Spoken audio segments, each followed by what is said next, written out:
The 3-year case against Casey Anthony came to a shocking end today when she was found not guilty of first-degree murder. Not long after sheriff deputies arrived, the Neighborhood Watch got to work. They sent out email alerts like this with a picture of the suspect and his name. Many of those break-ins have happened in the downtown area in the cars and parking garages like this one. So put down the pills and say hello to a new healthy lifestyle. Diet and exercise are huge factors to living a healthy life, but not all Americans follow these guidelines. Heart disease is now the leading cause of death in the United States, and a new study shows as many as 1 in 3 Americans could have diabetes by 2050 if current trends continue.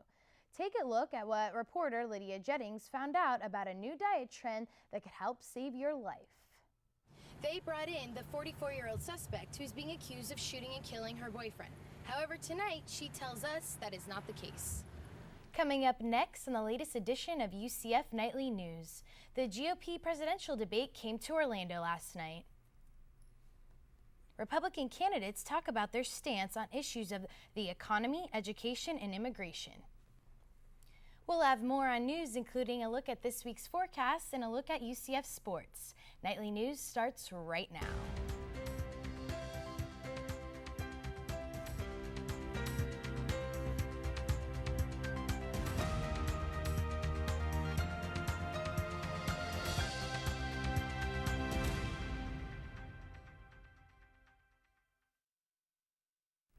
Good afternoon and welcome to Nightly News. I'm Christina Manna. And I'm Daniella Mastroianni. This week, we're bringing you the news from the week of September 19th. According to the Orlando Police Department, since July 2nd, there have been 22 vehicle burglaries, and 7 of them happen in parking garages like this one. Universal Orlando Resort hosted the final Harry Potter DVD release party this weekend. The 3-day event kicked off with a visit from the Today Show, Kathy Lee and Hoda, who aired the show live from the Wizarding World of Harry Potter. 407 Magazine's Christina Mena and Naz Perez were on the set of the Today Show Friday morning. Take a look. Hello, UCF Knights. Let's give you a quick update on what's making news this week.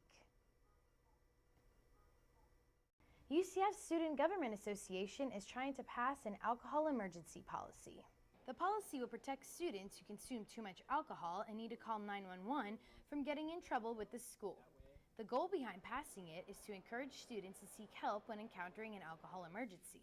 SGA is working to get it on the ballot for the election so that students have the opportunity to vote for the policy and help get it passed by administration. According to Bike Walk Central Florida, no price can be put on a pedestrian's life. Our last story is actually about some animals that need your help. Orange County Animal Services is competing in the American Society for the Prevention of Cruelty to Animals 100K Challenge. That's all for Nightly News right now. And remember, for up-to-minute information, you could always visit us on our website at nightlynews.cos.ucf.edu. Thanks and have a great night. People who have health problems ranging from diabetes to multiple sclerosis can benefit from chiropractic procedures and lifestyle changes. Jackie and Robert Palmer are patients taking part in these new ways and say it's completely changed their life. And my husband went off 10 medications, and he was on insulin 4 times a day. He lost 70 pounds, and I lost 25. And it's all because we decided we'd go the healthier route. And it was hard for me to leave the medical profession and go to chiropractic because we was always taught never to go to a chiropractor. But I got news for them. That's what you need to do. Dr. Dan Yacher, a chiropractor and nutritionist, is helping people transform their lives.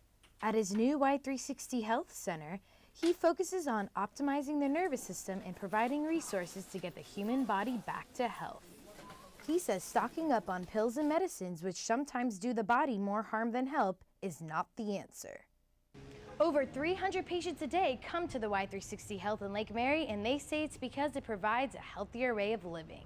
Patients like Vincent Ferrioa says he was fed up with not getting the proper treatment in order to restore his health and is now healthier than ever before. For the better part of almost 15 years, I was in and out of doctors, for various different illnesses that I had. Every time I go to a doctor, all they would do is prescribe me another medication. and I got fed up with that. I knew there had to be a better way, and I come across, Y360 through one of Dr. Dan's patients. It's been a godsend. I no longer take any medication. I've reversed chronic disease that I've been dealing with for 15 years. If the spinal cord connecting to the brain is not properly in place, the nerve signals are being interfered with, causing pain and health issues for the human body. Part of what Dr. Yachter and his staff does is adjust the spinal cord so that it can start going back into alignment and the body can begin sending signals properly and positively.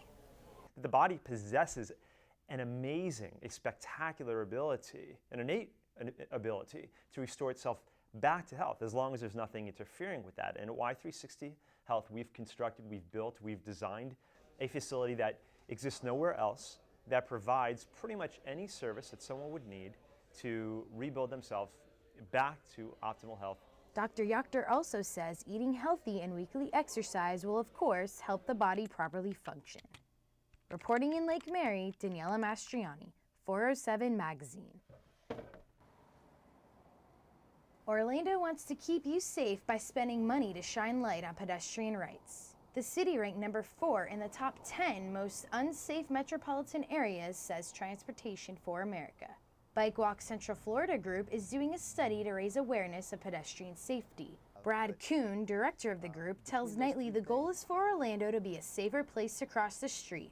People don't know this, but when a pedestrian steps into a crosswalk or signals with their hand that they want to cross, that's exactly the same thing as signaling as that red stop sign coming out on a bus. In Orlando, very rarely, probably less than 10% of the time, do cars actually stop for pedestrians in a crosswalk. Kuhn says the organization wants to have 80 to 85% of drivers stopping for walkers, which have been the results for other cities in Florida.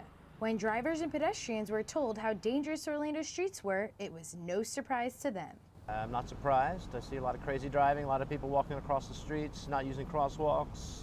Drivers aren't responsible, and they don't allow pedestrians to cross the road, they don't yield, they don't stop completely at stop signs and stoplights, and pedestrians have the right of way when they're in the crosswalk. The organization will be working with law enforcement to get them on busy street corners and give out warnings to those who violate pedestrian rights. Reporting in Orlando, Daniella Mastroianni, UCF Nightly News. Longwood Elementary School has just celebrated their 50th anniversary, and the community doesn't want to see their historical school get shut down. A lot of well-known people have gone vegan, like former President Bill Clinton, Ellen DeGeneres, and Olympic track star Carl Lewis. If you do adopt the vegan diet, make sure to take vitamin B12 supplement. Red blood cells need vitamin B12, which is mostly found in animal products. UCF was ordered by St. Johns River Water Management District not to build on the school's 8 acres of wetlands. The Arboretum is a legally protected conservation land that is the largest undeveloped property on the school's inner campus. However, in 2004, the agency found that the school violated the protections by building on it and causing environmental damage. This has led many students like Juliet Norton focused on voicing their opinions to hold UCF accountable for their actions and to save the Arboretum. To show that we have a problem, there's been several emails sent to St. John's Water Management and to the university, their emails, their phone calls. There's just a lot of community in Orlando that have been trying to bring awareness just so that way everybody realizes that there is a problem. The school's $23,000 in fines were dropped last week because UCF proposed to spend $35,000 to restore land elsewhere. School officials like Patrick Bowen believe that the money will be put to good use and more land will be restored because of UCF's offer. And if you were to walk into those woods, you would see that there's a wetland area and a stream that runs through the middle of it. It is accessible. It's certainly farther out than the original area was, but it's definitely a valuable conservation easement for the campus to have. UCF does not have plans yet for developing on the current Arboretum. The environmental protections will transfer over to the new 17 acres of land. UCF is set to have a blueprint of the new constructions for the 8 acres of land sometime within the next year.